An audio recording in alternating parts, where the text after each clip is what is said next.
competition is steep when it comes to selling a home, and nowadays sellers are getting pretty creative with how they attract those buyers. So joining us this morning is Schilling from Turbo Realty. Good morning to you, Chris. Let's get creative this morning. We're not talking arts and crafts, right? No, yeah. So it's interesting. You know, we'll have folks that'll come and say, "Hey, I need to sell my house," and say, "Hey, great." And they'll say, "We're not in a big rush." Say, "Fantastic. When do you want to be done?" They say, "The end of the year."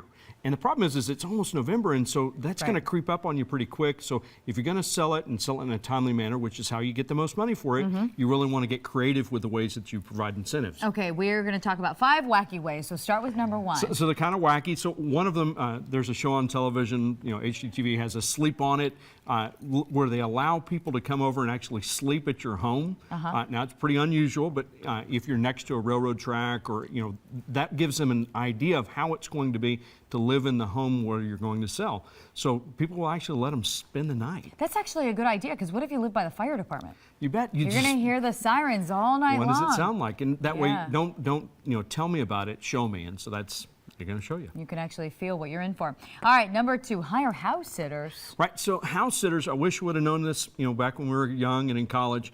You can have a home sitter or home tender, where if you have a vacant house, they'll bring over fantastic furniture, they'll stay at the house, but they know that they have to get out in a hurry. They don't cost very much, but you know, conversely for the home sitter, they can live in a pretty nice house for a couple $100 a month.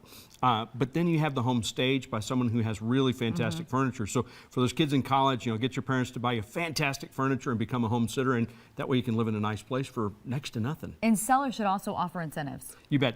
So there's all kinds of ways to provide incentives. There's incentives for the agents to bring the clients. There's incentives for the buyers.